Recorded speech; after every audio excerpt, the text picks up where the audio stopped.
the fiery stuff, chili-based stuff, but something really gourmet you're going to enjoy at your dinner.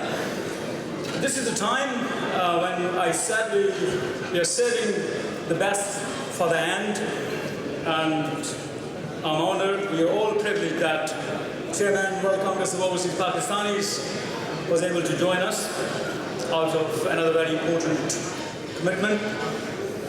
Let me introduce you to Mr. Sadat Karim, MEP, the Chairman of World Congress of Overseas Pakistanis. Ladies and gentlemen, I need your full attention, please. I need your full attention. This is the last speech, and we are saving the best, as I said. Mr. Sadat Karim is 3 times elected member of the European Parliament for North West England. He's also the first British Muslim elected to the European Parliament. He's chairman of the European Parliament Friends of Pakistan Group. He's also vice president of the European Parliament's Equality and Diversity Intergroup.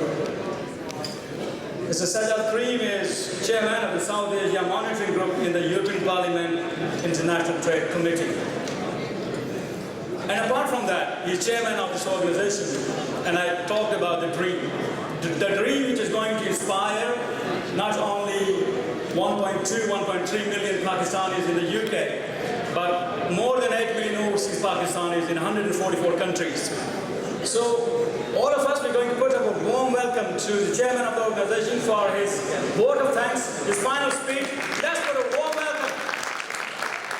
Please, standing ovation are requested.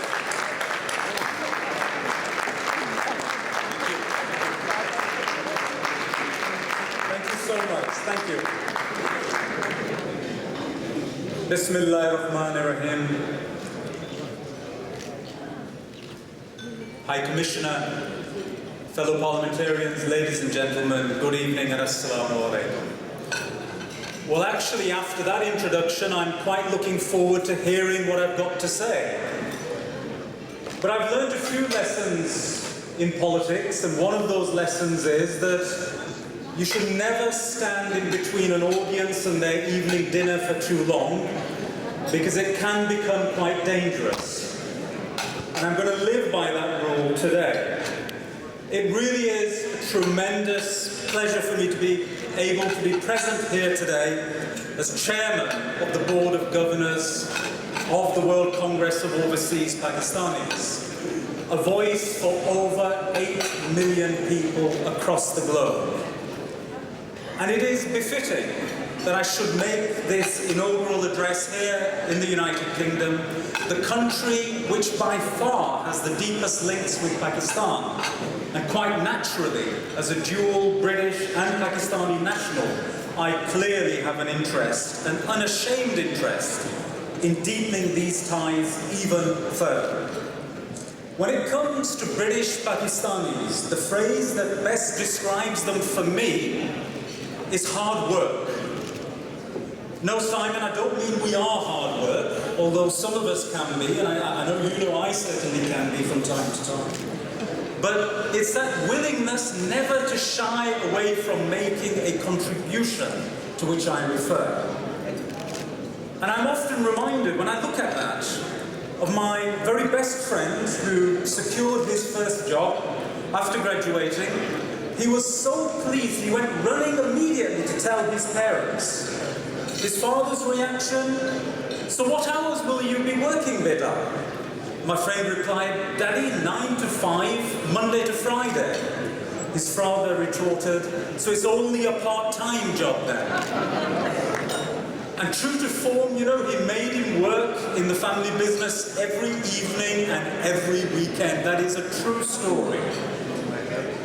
Right across the world, this desire to grasp challenges and opportunities with both hands has propelled our community ahead. And I always celebrate the fact that Jinnah, Iqbal and Chaudhry Rahmat Ali were all actually the equivalent of modern-day Pakistanis. The Pakistani community in Europe has a strong influence back in their homeland, and quite often they are entrenched with what is happening there. In my role as an MEP, It's an internationalist role, and I see this action at close quarters. But it is the United Kingdom, in my eyes, that has excelled in providing the best contextual mix to allow members of the British Pakistani community to excel in all fields, from the professions, from being innovators right the way across to arts and culture, and today, even now, in politics. And speaking as a Brit, it is only right that we see the future development of our nation through the foundations of our history. A history based upon the contributions of so many, sometimes in very distant lands, but always with a commitment to our shared values and identity. And just as Her Majesty the Queen started her Jubilee celebrations shrouded in the tremendous diversity of Leicester, it is essential that on the remembrance of the First World War, we follow Her Majesty's lead and remember all those who sacrificed so we could be free today. On the battlefields of Belgium, fighting under the British flag, despite his company being overrun and killed, a sole soldier fought gallantly, and despite serious injury, he manned his guns, delaying just enough the enemy to allow reinforcements to arrive and prevent a final breakthrough and the capture of vital positions. Such was his bravery that he was presented with the Victoria Cross. That soldier was Khudadad Khan.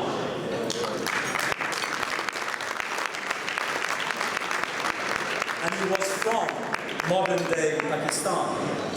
Far too many people in our nation are unaware of our own history. And it is this lack of awareness which is today creating many political challenges for us. Both Pakistan and the UK are open, outward-looking, ambitious nations with tremendous strengths and an ability to face challenges and succeed. But our core shared values is not success at any cost. Success with equity and principle is. Today, some of what I hear in British politics and political debate is not what British Pakistanis recognise as reflective of Britain. Political upstarts are able to hit headlines simply by making announcements to stop our international aid programmes on a whim. The Britain that we as a community help to build does not turn its back on the poorest in this world on a whim. Our Britain is compassionate and we stand by our word. Our international relations and standing will always allow us to be a leading nation within the EU to strengthen relations with Pakistan, India and Bangladesh. Our government's approach has allowed MEPs who lead friends groups to ensure that we have delivered vital trade deals, but we have always safeguarded human rights in doing so. Our most notable success actually came after 8 years of consistent hard work within the EU sphere, and it was without question our Prime Minister David Cameron who delivered his counterparts Angela Merkel and Francois Hollande, and along with the European Parliament and the government of Pakistan, we secured what seemed unachievable to many. But our vision for that GSP Plus program is now to move to the next business-to-business stage. We must concentrate on trade, not aid. Ladies and gentlemen, Baroness Sarah Ludford, who is present this evening, has always worked with me at an EU level to further our ambitions. Quite often, it strikes me as I sit in Parliament that only decades ago, our family of nations was destroying each other. And today we sit as one. And I ask myself, why can this not be the same for South Asia? And it is my aim to ensure that the World Congress of Overseas Pakistanis works to that end. We must understand that those who propagate disunity ultimately weaken us at home and abroad in all forums, forums, whether it is the WTO, NATO, EU, or the United Nations. Our diversity is amongst our biggest strengths, and that is the platform upon which I certainly wish to build. A strong United Kingdom taking leadership in Europe and playing its part on the international stage, with a further strengthening of European British-Pakistani relations and the British-Pakistani community's contribution clear for all to see. I finish simply by congratulating the UK chapter on the success of tonight's event, and I thank our entire team for everything they have done, working in conjunction with my core chairman and also the chairman of the UK chapter. And as I said right at the beginning, I know how dangerous this situation has become for me, so I simply finish in true French style by wishing you all bon appetit. Thank you.